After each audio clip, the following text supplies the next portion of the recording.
Hi, this is Jennifer Hamlet for Module 11. And when I first started this facility audit, I knew it was going to be bad for Linden School District. We have very rundown buildings and facilities. I think one was built in 1912 and the other one in the 1920s.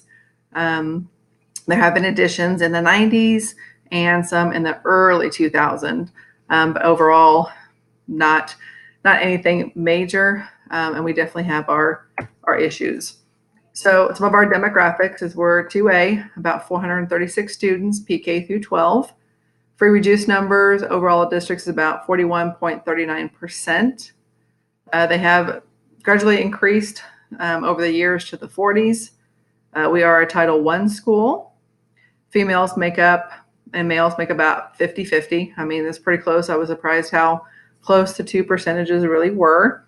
Our graduation rate normally is 100%. We did have, I think, one student that didn't graduate a couple of years ago, so our percentage was a little bit lower. We're at 100% fully licensed teachers. Okay, some of our histories and struggles. We did try to do a bond that failed 3-1. It was for $12 million.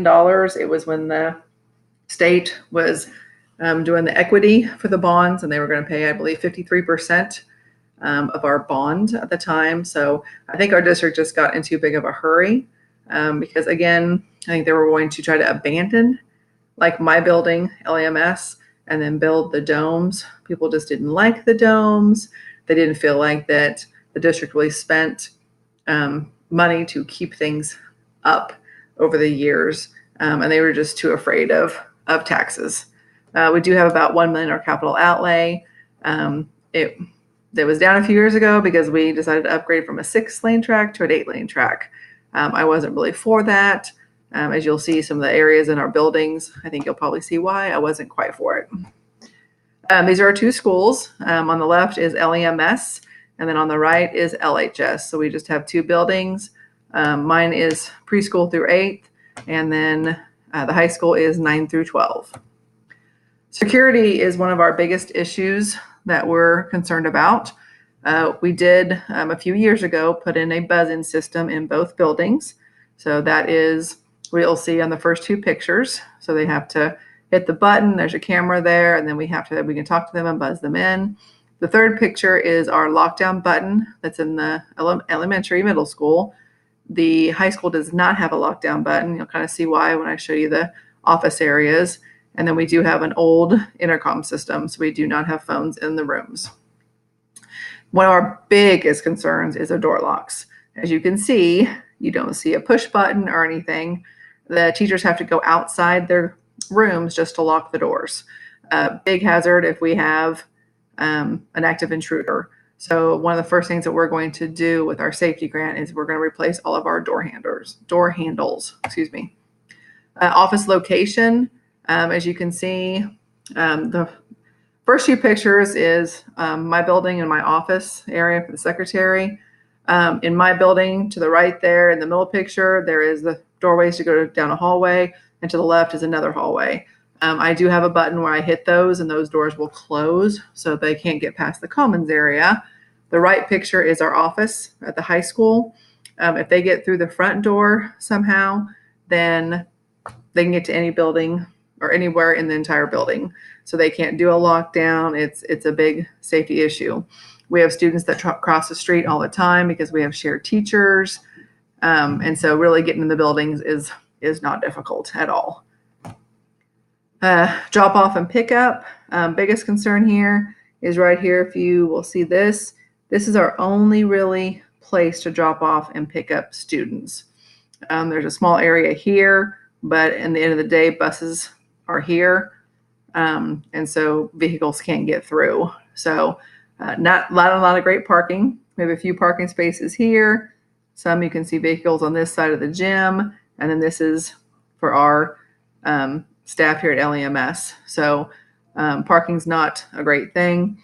Here you can also see that the buses are in the back. We don't have a bus barn or anything like that to protect the buses.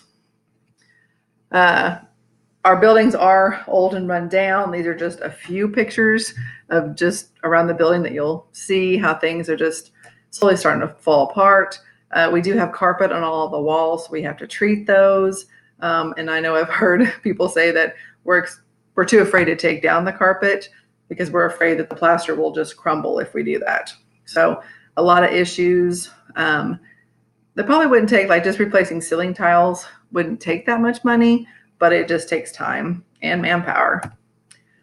Windows is a big issue as well. They're old. We have some that don't even open, which is definitely a hazard. But air just comes through them, and they're just, they need to be replaced. It's just, they're awful. Restrooms again, look, if you just look at some of the stalls and there's holes in them from when they've changed things over the years, paneling coming off the wall, definitely need upgrade, just very, very embarrassing. So another biggest concern is in my building, the picture in the middle is an elevator that doesn't work, that goes down just in the kindergarten wing. So the stairs on the left is what someone would have to do to get to my first and second grade classrooms, my special ed classroom, the teacher workroom. So I do not have an elevator in my building. So it's very, very difficult on Grandparents' Day if they want to go up to the classroom. So I've been very embarrassed about that at times. The picture on the right is our tornado shelter. That's our hallway. That is our only tornado shelter in the entire district. So that only holds maybe about 50 students. So we have to use locker rooms, bathrooms. Again, major safety issue. In our gymnasium, the one on the left is my gym. There is not any kind of air conditioning. It's the only thing that's not air conditioned in the entire district. The picture in the middle is our lighting, our lights, or box at the football field. We have to take a fan during the fall with football games and put a fan on it so it doesn't overheat, so the lights don't go off. And then on the right is our high school gym. That is one improvement that we've made. We just repainted that gym, and it does looks very, very nice.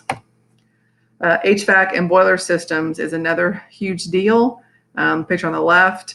I know they did a survey about it a few years ago, and they were some of those that were put in when I was there.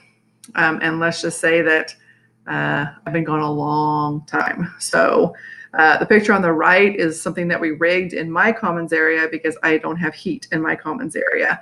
So that's bringing heat up from the library. Very sad. Next, we have my auditorium and cafeteria. Auditorium is very, very old. Still not bad. Doesn't hold a lot of people. But if you look in the middle, the seats are not very wide. And so we do have sometimes difficulty with people getting into them. And so we have to bring chairs and things like that.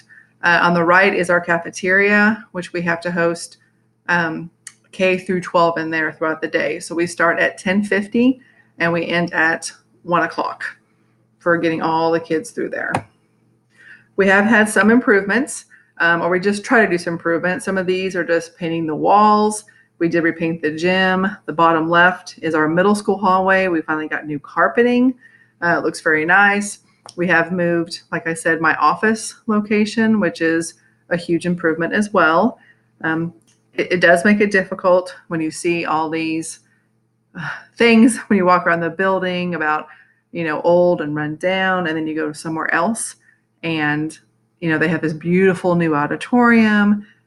There's bonds being passed everywhere around our surrounding area. And like I said, we haven't tried in about 3 years.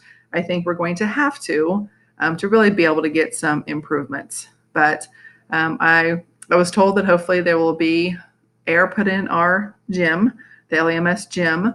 I had a grandmother almost pass out on me a couple of years ago because it was just so hot in there during Grandparents' Day. So a lot of issues that we go through. Lighting is another one. Just trying to, as things go out, we put in like new LED lighting and things like that. So that is my module 11, my facility audit. I'm sure there's probably some things I maybe have forgotten, but overall, like I said, we need a lot of improvements.